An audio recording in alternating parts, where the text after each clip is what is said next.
It is the most secretive institution on Earth. Operating on hidden budgets, it channels influence through offshore accounts and shadow corporations.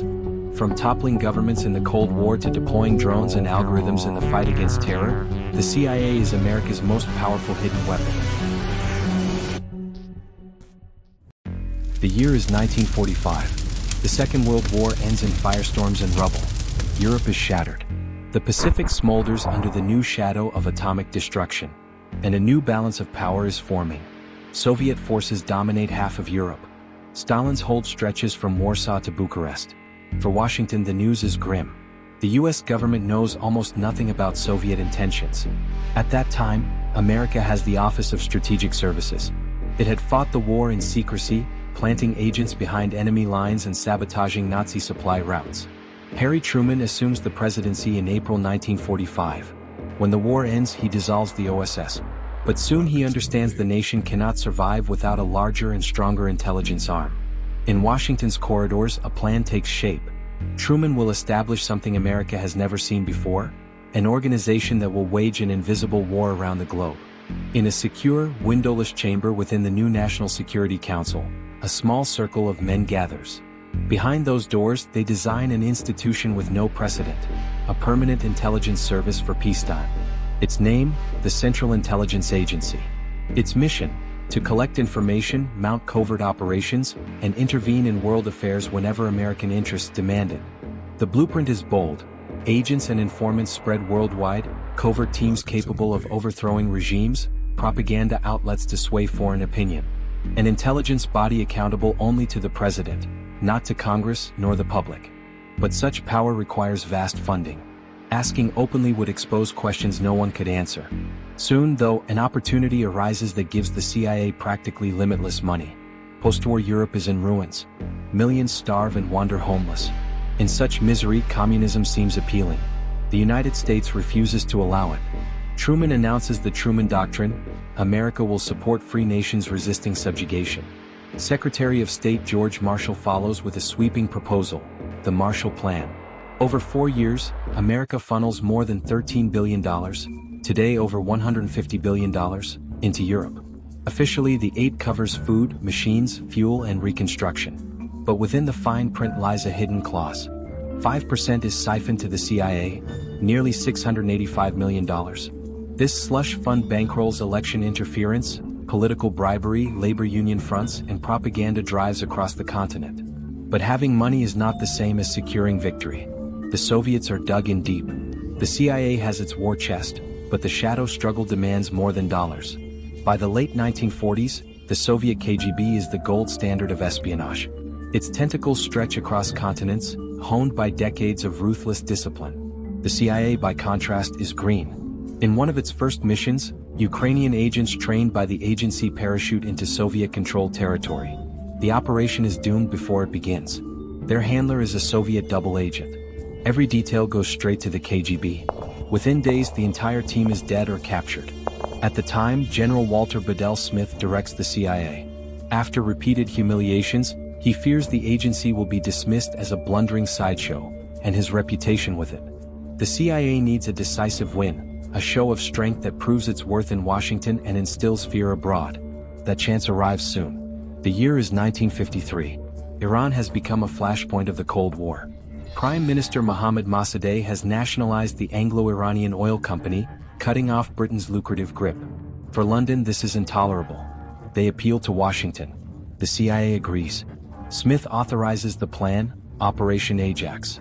At its core is CIA officer Kermit Roosevelt Jr., grandson of a U.S. president. With over $1 million in covert funds, he slips into Tehran. The strategy is ancient: bribe allies, spread lies, and let chaos take the streets. At first, setbacks pile up. But eventually, pro-Shah officers are rallied. Tanks thunder through Tehran. Paid mobs clash with Mossadegh's supporters. On August 19th, soldiers storm the Prime Minister's residence. Mossadegh flees over a garden wall but is captured within hours. With him removed, Western powers reclaim the oil. In Langley, the coup is hailed as a flawless textbook operation. The 1950s blur into a series of coups and secret campaigns.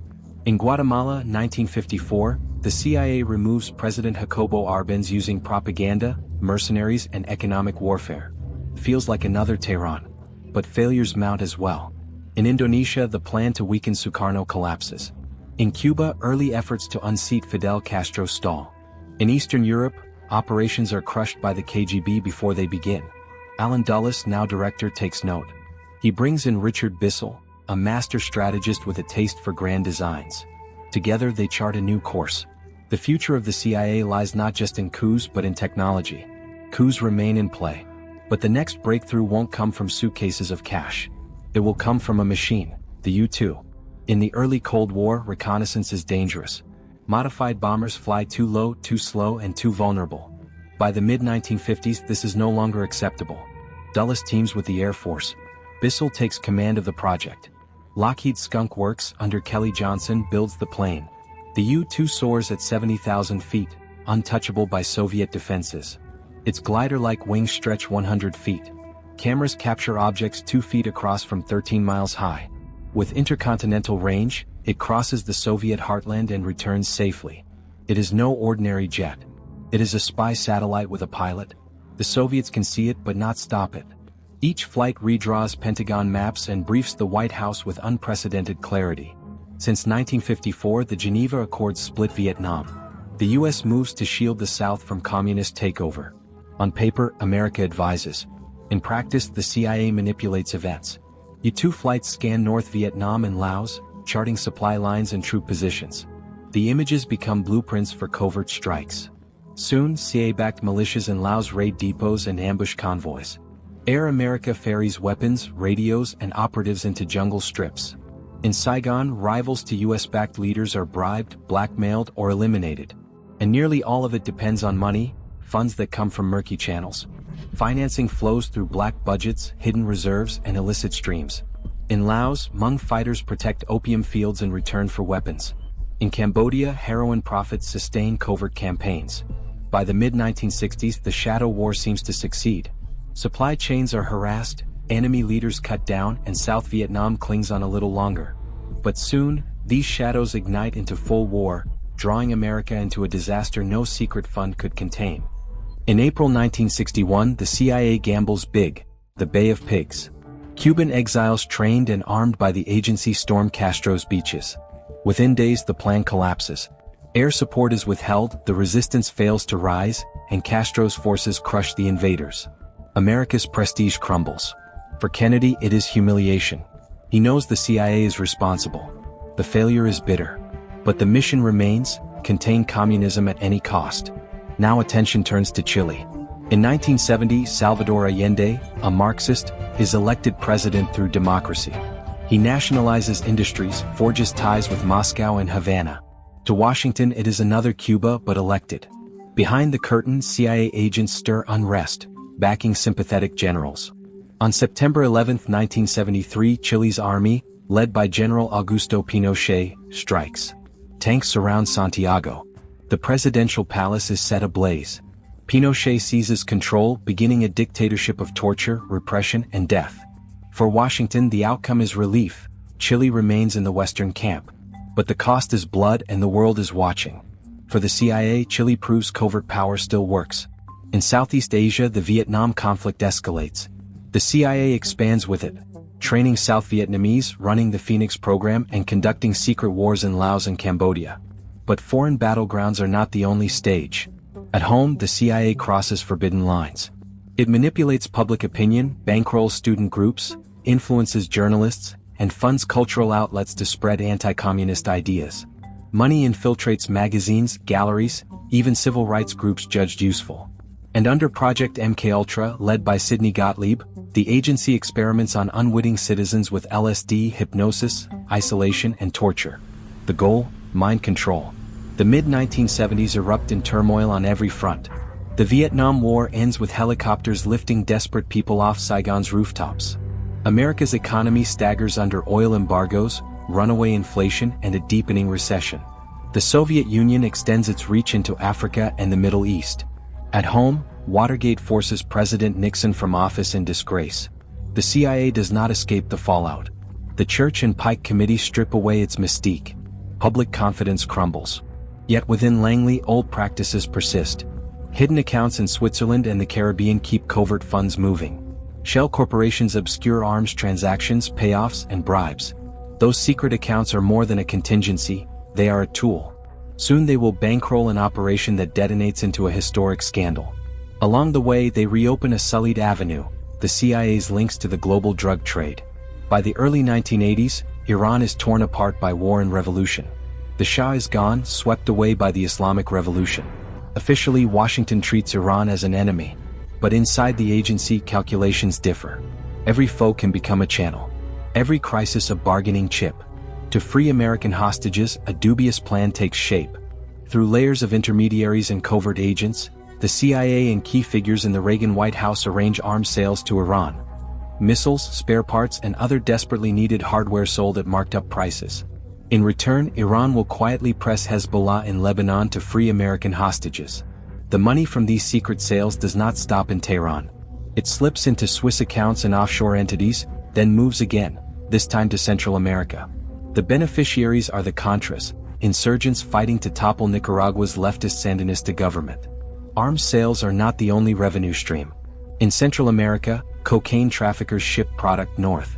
The CIA's network looks the other way, and in some cases cooperates with traffickers so long as profits feed Contra operations. Airstrips carry both weapons and narcotics. Flights landing in the U.S. return south laden with cash. What follows is a financial scandal dwarfing Iran-Contra. BCCI, the Bank of Credit and Commerce International. Based in Luxembourg and Pakistan, it marketed itself as a bank for the Third World, willing to serve clients shunned by conventional banks. The CIA finds it useful. BCCI's maze of shell companies and clandestine accounts suits covert finance perfectly. Operations across Afghanistan, Latin America, and the Middle East flow through its channels.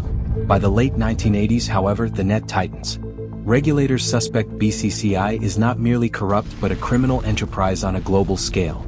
Investigative journalists trace threads to Colombian cartels, Middle Eastern terror cells, and wide-ranging political bribery.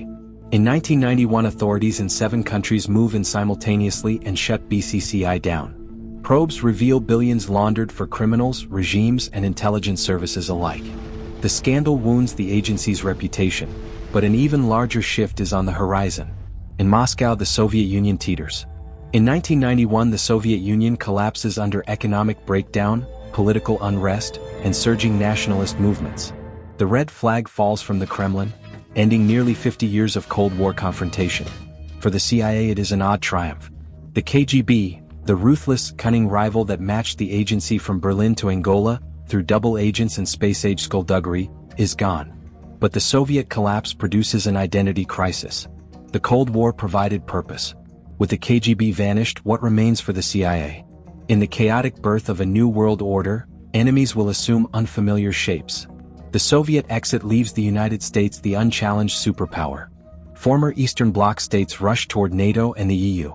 Trade crosses borders with new speed. The internet seeps into daily life. A 24-hour news cycle broadcasts prosperity rather than combat. In Washington, President Bill Clinton turns attention inward, growth, trade, and domestic policy taking precedence over covert interventions. The CIA's budget shrinks. Overseas stations shutter.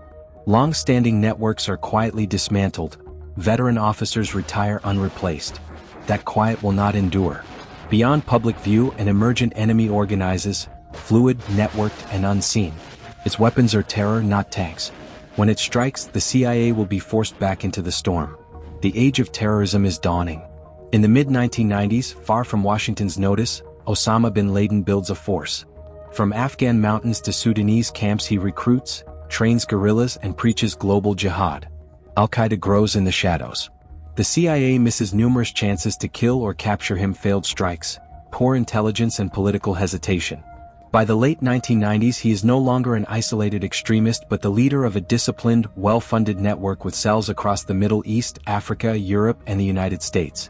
Al-Qaeda is joined by allied outfits, Hezbollah, Hamas, Jemaah Islamiyah, forming a loose web of militants with overlapping aims. Then the attacks escalate. U.S. embassies in Kenya and Tanzania, the USS Cole in Yemen. Each strike is deadlier and more coordinated. For the CIA, this is a grim revival. Terrorism restores intelligence to the core of national security. Budgets swell and covert programs proliferate, but the true catastrophe remains unseen. Bin Laden and his planners prepare a strike that will paralyze a nation in a single morning. On the clear morning of September 11, 2001, hijacked airliners slam into New York's Twin Towers, which erupt in fire and collapse. Another hits the Pentagon. A fourth crashes in Pennsylvania after passengers resist. Nearly 3,000 lives are lost in hours. America reels, stunned, grieving, enraged. For the CIA, the mission becomes absolute: find the perpetrators and make them pay. In 2003, the agency asserts Iraq harbors weapons of mass destruction. Satellite photos, defectors' testimony, and intercepted messages appear to indicate hidden stockpiles. The intelligence is wrong. The US invades. Baghdad falls within weeks. Saddam Hussein is captured and later executed. Yet in the ruins, truth surfaces. There are no WMDs. The assessments were built on poor sources, wishful interpretation, and political momentum. The war does not end, it metastasizes. Insurgency rises. Convoys are shredded by roadside bombs. Urban combat grinds on with no clear front.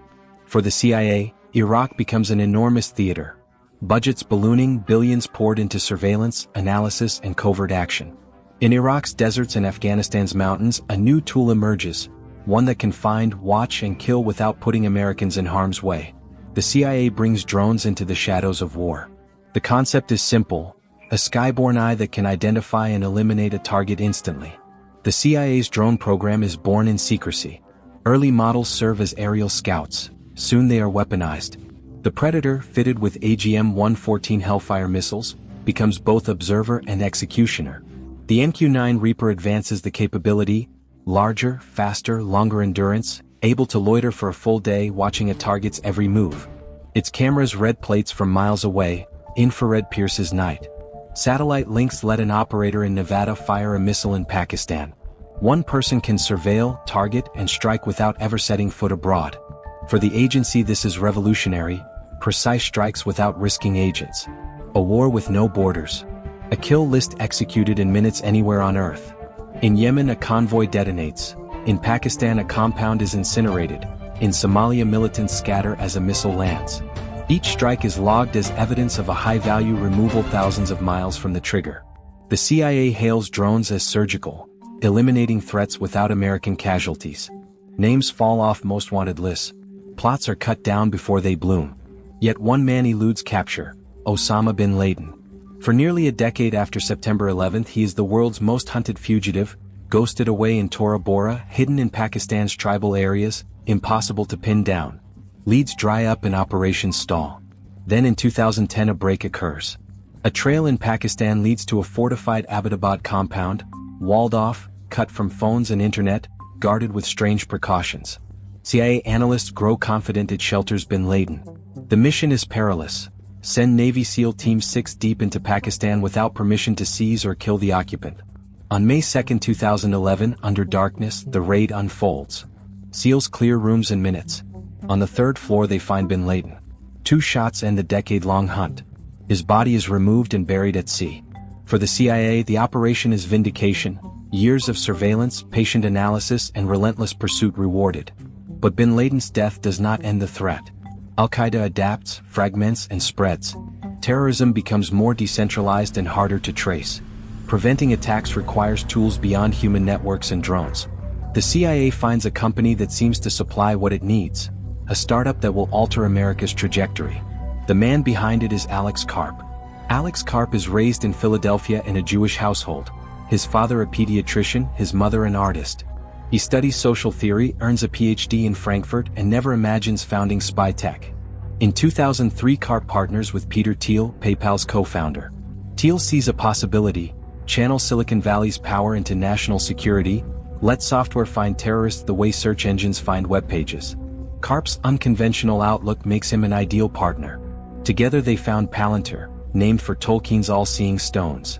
The CIA takes notice and, through its venture arm IN-Q-TEL, invests early. Palantir's engineers sit beside analysts refining tools to track money, communications, and movement in real time. For the CIA, this is transformative. Operations accelerate. Targets surface in hours instead of months. Cells are disrupted before they act. Drug cartels lose anonymity. Urban safe houses are revealed by patterns no single analyst could detect. With Palantir, the agency moves from reacting to anticipating. The battlefield shifts from geography to information. Whoever commands it gains the advantage. Today, the CIA operates with one of the largest classified budgets in U.S. history. Billions underwrite cyber offensives, advanced surveillance, AI-assisted analysis, and covert actions. Leaks and reporting hint at offensive cyber tools, expanded drone campaigns, and deeper ties to Silicon Valley. The war in Ukraine signals another pivot. The agency is again deeply involved in a proxy conflict, supplying intelligence, targeting assistance, and training Ukrainian operatives. But a different rival looms: China. Not merely an imitator, Beijing now leads in hypersonics, AI surveillance, and quantum communications. The CIA understands China cannot be discounted. In technology, espionage, and global reach, it is a near peer. This fight will not mirror the Cold War. Looking back, the CIA has been everything: saboteur, kingmaker, and innovator. It has toppled governments, ordered assassinations, and manipulated information on a scale unmatched anywhere. Yet the world now enters a period of extreme complexity. Information flows instantly. Political movements collide in real time. Demographics reshape societies. Systems are more entwined and brittle than ever. The CIA will be tested in novel ways, and in this new era, one mistake or blind spot could trigger a chain of events no one can halt.